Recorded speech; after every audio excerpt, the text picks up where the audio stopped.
Hello नमस्कार, मैं the brilliant study centre से गौरव त्यागी।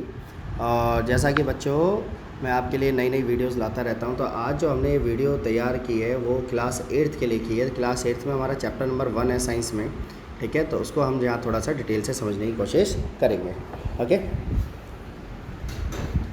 तो जैसा कि हमारा जो पहला चैप्टर है उसका नाम है आपका crop production and management, okay. तो क्रॉप प्रोडक्शन और जो मैनेजमेंट है वो एक्चुअल में बेस क्या है, हमें ये समझना है। एक्चुअल इस चैप्टर में ये समझाया गया है कि जो क्रॉप प्रोडक्शन होता है वो होता कैसे है, ठीक है, और किस किस टाइप की क्रॉप होती हैं, क्रॉप किसे कहते हैं, ठीक है। तो इस टाइप के हमारे यहाँ पे क्वेश्चन जो है वो सॉल्व होंगे। मैं कोशिश करूँगा आपकी जो मेन लाइन है और मैं उन्हें अंडरलाइन करूँगा, तो आप जो है साथ साथ नोट्स भी इसमें प्रिपेयर कर सकते हैं, ठीक है बच्चों, ओके। तो हमारी यहाँ पे बात होती है सबसे पहले कि एक पहेली और वो जो है want to their the uncle houses and during the summer vacation, ठीक है। वो अपने अंकल के यहाँ गए हैं समर वेकेशन पे। The uncle farmer in the one day say the tool of the khurpi sickle shovel plough. तो यहाँ पे ये मार्क कर लीजिए क्योंकि पेपर में एक क्वेश्चन आ जाता है कि खेती करने के लिए कौन कौन से औजारों की ज़रूरत होती है, ओके। उसके बाद आपका एक टॉपिक आता है जिसमें है you have the learn that all the living organism required the food. जैसा कि हम जानते हैं कि सभी को जिंदा रहने के लिए फूड की आवश्यकता होती है। Plant can make their food themself, plant अपने भोजन खुद बनाते हैं। तो ये हम चीज़ जानते हैं क्योंकि हमने 7th क्लास में आपको पढ़ाई थी कि जो प्लांट होते हैं वो अपना फूड खुद प्रिपेयर करते हैं, इसलिए उन्हें क्या बोलते हैं, ऑटोट्रॉप्स, ओके। तो can you recall how the green plant the synthesis their the food. तो ये पूछ रहा है आपसे, क्वेश्चन कर रहा है कि आपको याद है कि प्लांट अपना फूड कैसे बनाते हैं। तो animal including human can not making their own food, so where do animal get their the food from. जो एनिमल है वो अपना फूड खुद नहीं बनाते, तो उन्हें फूड कहाँ से मिलता है, ओके। तो ये चैप्टर का बेस है, आपसे क्वेश्चन कर रहा है कि बताइए कि फूड कहाँ से मिलता है, okay. But the first of all why do we have to the eat the food, कि हम भोजन करते क्यों हैं, ओके। तो you already know that the energy from food. तो एक क्वेश्चन एग्जाम में आ जाता है, ज़रा ध्यान रखना है कि हमें भोजन क्यों चाहिए होता है, ठीक है। तो you already know that the energy from a food ultimately by the organism for the carrying out of their the various body function such as a digestion, respiration, excretion. यानी हमारी जो बॉडी में अलग अलग फंक्शन चलते हैं उन्हें चलाने के लिए हमें फूड की रिक्वायरमेंट होती है, ओके। तो we get our food from the plants और एनिमल और अ पॉट। तो हम अपना फूड जो है प्लांट से, एनिमल से या दोनों से लेते हैं, डन। तो ये चैप्टर का एक बेस बनाया गया है ताकि आप कहानी को समझ सकें। तो यहाँ पे जो ये भूजो है ये एक काल्पनिक नाम है, तो हम यह मान सकते हैं हम अपने अंकल के गए, वहाँ पे हमने ये चीज़ देखी, ओके।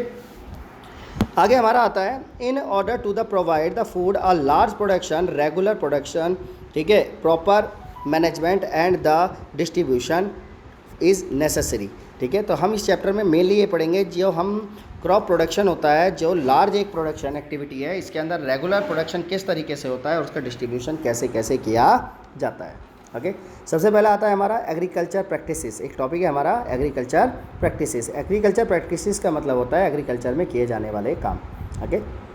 तो till 10,000 BC people are nomadic, they were the wanted in group from the place to place and the search of the food. तो जैसा हम जानते हैं कि 10,000 साल पहले लोग जो है नोमैडिक थे। नोमैडिक का मतलब होता है जो एक तरह से आदिवासी, ठीक है। तो इसमें जो है वो भोजन के लिए एक से दूसरी जगह जो है वो जाया करते थे, घरों के लिए जाया करते थे। They are the raw fruit, वो कच्चा फल जो है खाते थे। And the vegetable are the started the hunting from the animal for food, ठीक है। और फिर उन्होंने क्या करा, अपने शिकार के उन्होंने मतलब भोजन के लिए शिकार करना शुरू कर दिया। Later they could cultivated the land and the produce the rice. उन्होंने खेती करना शुरू करा, राइस उगाया, वीट उगाया, ठीक है, and other food. This is a born of agriculture. तो इसी प्रोसेस को हम आज की डेट में एग्रीकल्चर कहते हैं।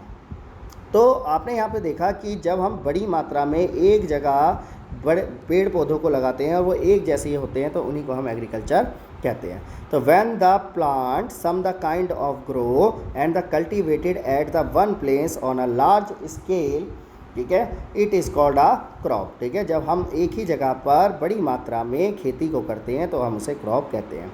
For example crop of wheat mean all the plant of the grow field R dot the wheat. कि मान लेते हैं हमने गेहूं की खेती करी तो पूरे के पूरे जो हमारा फील्ड होगा उसके अंदर हमें किसके प्लांट मिलेंगे, वीट के मिलेंगे। Clear?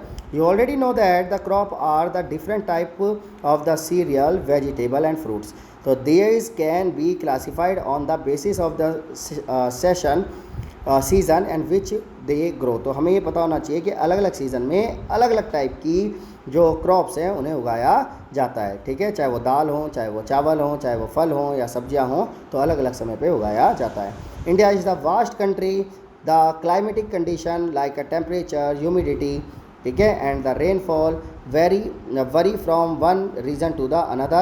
According to there is a rich variety of the crop of the different part of the country। तो जो हमारी कंट्री है उसके अंदर अलग अलग पार्ट्स में अलग अलग, ठीक है, फसलें पाई जाती हैं। चाहे पार्ट्स अलग अलग हो बच्चों, पर मेन चीज़ ये है कि जो फसल जो होती है वो दो टाइप की होती है हमारी। ओके, तो सबसे पहले आती है खरीफ क्रॉप। ठीक है, the crop which are the sown in the rainy season, ठीक है, are called a kharif crop. ठीक है, जो रेनी सीजन में उगाई जाती है, मार्क कर लें इस चीज़ को, जो रेनी सीजन में उगाई जाती है उसे हम खरीफ क्रॉप कहते हैं। तो भारत में जनरली जो रेनी सीजन है वो जून में आता है, जो कि सितंबर तक रहता है आपका। ठीक है, तो इस मौसम में क्या क्या उगाया जाता है? तो पैडी, मेज, सोयाबीन, ग्राउंड नट, कॉटन, खरीफ, ठीक है, इन चीज़ों को उगाया जाता है। क्लियर है आपको? ओके, तो खरीफ रबी क्रॉप, अब खरीफ तो सीज़न समझ आ गया हमें कि खरीफ जो है वो रेनी सीजन में, अब बात आती है मेरी रबी क्रॉप। ठीक है, तो द क्रॉप द ग्रो, ठीक है, in the winter season is called the rabi crop. तो विंटर सीजन में उगती है उसे हम क्या बोलते हैं? रबी क्रॉप बोलते हैं। In the generally from October to March, जो कि अक्टूबर में बोई जाती है, मार्च में काटी जाती है। इसके अंदर वीट, ग्राम, पी, मस्टर्ड, ठीक है, और लीन सीड यानी तेल वाले बीज जो है इसके अंदर आते हैं। तो beside the pulses and vegetable are the grow during the summer at the place. तो इसमें समर सीजन में हमारे उगते हैं, अब विंटर में मतलब। तो यहाँ पे अब एक ध्यान देने वाली बात है कि दो तो मेन फसल हमारी ये हो गई, एक हो गई खरीफ, एक हो गई रबी, पर एक फसल और होती है जिसको हम बोलते हैं जायद। ठीक है, जायद के अंदर खीरा, ककड़ी, कुकुम्बर, ठीक है, ऐसी चीज़ें जो हैं वो उगाई जाती हैं। तो ये आपको ध्यान रखना है।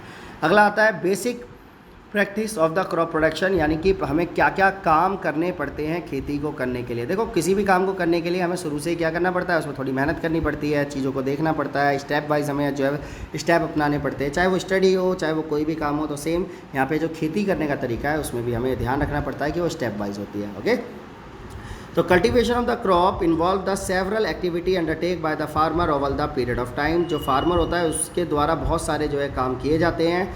You may find that this the activity, ठीक है, are similar to those the carried out by the gardener, ठीक है, of even the you have the grow और ऑरिमेंटल प्लांट। ऑरिमेंटल प्लांट होते हैं सजावटी प्लांट। ठीक है, तो आपने जो है गार्डनर को देखा होगा, वो जो है घर को सजाने वाले जो पेड़ पौधे उगाते हैं, तो उसमें भी काफ़ी मेहनत है। तो this activity take are refer to, इसलिए जो ये एक्टिविटी होती है पेड़ पौधों को लगाने की, इसे क्या बोला जाता है? इसे बोला जाता है एग्रीकल्चर प्रैक्टिसेस। ठीक है, तो पेपर में एक क्वेश्चन बहुत आता है कि what is a agriculture practices. ठीक है, तो एग्रीकल्चर प्रैक्टिसेस क्या होती है बेटा? तो prepare of the soil, soil को तैयार करना, सोइंग करना, ठीक है, adding the manure and fertiliser, irrigation, ठीक है, protecting from the weeds, harvesting and storage. तो इसका एक क्वेश्चन जरूर आना है आपका, इसको याद कर लीजिए बिल्कुल ध्यान से कि एग्रीकल्चर प्रैक्टिसेस में क्या क्या होता है। अब हमें जानना है कैसे होता है। तो जैसे हमारी बात होती है प्रिपरेशन ऑफ सॉइल, तो what is the preparation of soil? यानी खेती के लिए मिट्टी को तैयार करना। Okay, the preparation of the soil, ठीक है, is the preparation of the soil is the first step before the growing of the crop. यानी कि मिट्टी को तैयार करना ये हमारा पहला स्टेप होता है। Okay, one of the most important task in agriculture is to be turn the soil and the loose it. यानी इसका जो मेन काम है, मतलब इस मिट्टी को ढीला करना इसका मुख्य काम होता है। क्योंकि देखो, अगर मिट्टी पपड़ी है, उस पर शक्ति है, उस पर बीज उगाओगे तो बीज नहीं उगेगा, उसे तो पक्षी खा जाएंगे। हमें तो बीज को अंदर डालना है, तो मिट्टी को क्या करना पड़ता है? लूज करना पड़ता है। ठीक है, this is allow the root to the, ठीक है, penetrate deep into the soil, इसलिए हमें मिट्टी के अंदर गहराई में जाना होता है। ठीक है, the loose soil is allow the root to the breathe the easily even when they go the deep in to the soil, ताकि बीज क्या हो सके? ज़मीन के अंदर तक जो है वो जा सके। Why does the loosing of the soil allow to the root and the breathe the easily? तो हम जब बीज को बोते हैं तो वो किस तरीके से अपना वर्क करता है ये हमें समझना है। यानी बीज को हमने बोया, बोने के बाद उसे हम क्या देते हैं? वाटर देते हैं। ठीक है, तो इस तरह से जो मिट्टी होती है उसका नरम होना बहुत ज़रूरी है, वरना बीज अंदर नहीं जाएगा। इसके अलावा हम मिट्टी को लूज इसलिए भी करते हैं कि मिट्टी के अंदर कुछ हमारे माइक्रो ऑर्गेनिज्म होते हैं जो कि हेल्प करते हैं जाती है फार्मर की, इसलिए उन ऑर्गेनिज्म को फ्रेंड भी बोला जाता है फार्मर का, ठीक है। तो इसमें से एक नाम मैंने आपको लास्ट टाइम भी याद कराया था, अर्थवॉर्म, ठीक है। तो आपको याद रखना है नाम earthworm, clear. The loosen soil help in to the grow the earthworm of the micro organism present in the soil. तो हम जानते हैं, अगर पूछा जाए आपसे कि लूज सॉइल के अंदर कौन कौन से ऑर्गेनिज्म होते हैं, तो आपको याद रखना है माइक्रो ऑर्गेनिज्म में earthworm is the most important.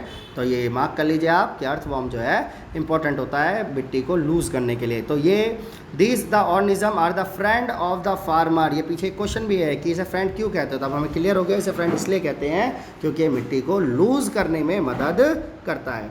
Clear है बच्चों? ओके। तो इसके बाद हमारा आता है but why does the soil need to the turn of loose. तो यहाँ एक क्वेश्चन डाल दिया कि हमें इसे लूज़ करना क्यों ज़रूरी है, बिना लूज़ करे भी तो हम कर सकते हैं ना इसमें काम, तो इसे लूज़ करना क्यों ज़रूरी होता है, यहाँ पे हमारा एक क्वेश्चन आ जाता है। तो आपको ये ध्यान देना है, you have the learn that the previous classes that the soil contain the mineral water and air and the some living organism in the added to the dead plant and animal and the decomposition by the soil organism। तो यहाँ पे बात आती है कि जो भी हमारे डेड एनिमल होते हैं या जो हमारे ऐसे कंटेनमेंट होते हैं जो कि सड़ गल सकते हैं, हम उसे मिट्टी में मिला देते हैं, जिससे कि क्या होता है मिट्टी की उर्वरक शक्ति यानी कि न्यूट्रिशन वेराइटी जो है वो बढ़ जाती है, ठीक है। In this the way the various nutrition held in the dead organism are the release the back into the soil. इसके बाद जो हमारी मिट्टी होती है उसके न्यूट्रिशन जो है बढ़ जाती है। This nutrition are the gain by absorb by a plant, ठीक है। तो ये जो न्यूट्रिशन है वो प्लांट एब्जॉर्ब कर लेता है, इसलिए मिट्टी का लूज होना बहुत ज़रूरी होता है ताकि जो न्यूट्रिशन है मिट्टी के अंदर वो प्रॉपर तरीके से ग्रोथ हो सके, मिक्स हो सके। तो since only the few centimetres, ठीक है, are the top layer of the soil support the plant growth. तो ये हमें पता होता है कि जो मिट्टी की लेयर है वो पूरी की पूरी उपजाऊ नहीं होती, तो कुछ सेंटीमीटर तक जो मिट्टी का जो क्षेत्रफल होता है, जो एरिया होता है, वही जो है उपजाऊ होता है। तो हमारी कोशिश रहती है कि उसे ज़्यादा रिच बनाया जाए, न्यूट्रिशन रिच बनाया जाए, ठीक है। तो turning and the loosing of the soil bring the nutrient rich soil in the top of that and the plant can be the nutrient, ठीक है। तो जो ऊपर की हमारी जो परत है हम उसे क्या करते हैं, न्यूट्रिएंट रखने के लिए काम को करते हैं, ठीक है। तो turning and the loosing of the soil very important of the cultivation crop. This process is the losing, turning of the soil is the tilling and the plugging. तो मिट्टी के इस ढीलेपन को, जो मिट्टी को ढीला हम करते हैं, तो उसको जो प्रोसेस है उस प्रोसेस को क्या कहा जाता है, प्लगिंग कहा जाता है। तो एग्जाम का एक इंपॉर्टेंट क्वेश्चन बन जाता है व्हाट इज अ प्लग, ठीक है, या व्हाट इज अ टिलिंग। तो याद रखना है the process losing and the turning of the soil, ठीक है। एक ऐसा प्रोसेस जिससे कि मिट्टी जो है वो ढीली होती है, जिसकी वजह से हम फार्मिंग कर पाते हैं, तो उसको हम क्या बोलते हैं, आपका प्रोसेस बोलते हैं, ओके। फिर आता है plough are the made of the wood and iron. जो हमारा हल होता है वो वुड और आयरन का बनाया जाता है। It is the soil very dry, जब मिट्टी बहुत सूखी होती है। It may need to the watering, तो उसको पानी की आवश्यकता होती है, तो इसीलिए पहले क्या करा जाता है, ploughing. The plough the field have the big piece of the soil, ठीक है, कॉल्ड द क्रम। तो मिट्टी के जो डले होते हैं, मेन चीज़ है कि क्यों करते हैं प्लगिंग, जो मिट्टी के डले होते हैं वो टूट जाते हैं, ठीक है। It is the necessary to the break and this clump in the prank and the field is the levelled and the sowing as well as the irrigation purpose, ताकि हम उस पर फिर बाद में क्या करते हैं, इरीगेशन करते हैं, ठीक है। मिट्टी को आपने तोड़ा, डले तोड़ दिए, फिर उसका लेवलिंग किया जाता है, लेवलिंग के बाद उसमें इरीगेशन प्रोसेस को लगाया जाता है। तो इरीगेशन प्रोसेस में हमारे अलग अलग टाइप से हम इरीगेशन करते हैं, चैप्टर में आ गया है। The levelling of the soil done by the help of leveller. ये इंपॉर्टेंट है कि पूछा जाए कि मिट्टी का लेवल कैसे करा जाता है, किस इंस्ट्रूमेंट का यूज़ करते हैं लेवलिंग करने के लिए, तो आंसर में आएगा leveller, okay. Okay, sometime the manure is added, ठीक है, to the soil before the tilling. This process the proper the mixturing, ठीक है, of the manure with soil, the soil is watering before the sowing, ठीक है। तो sowing के बाद जो है हम मिट्टी के अंदर क्या करते हैं, वाटरेट करते हैं, ओके बच्चों। तो मैं द ब्रिलियंट स्टडी सेंटर से गौरव त्यागी, वीडियो लंबी ना जाए इसलिए मैंने चैप्टर को यहीं पे छोड़ा है। आप लाइक करें, सब्सक्राइब करें, इसका सेकंड पार्ट जल्दी डाल रहा हूँ मैं। थैंक यू, धन्यवाद, गौरव त्यागी।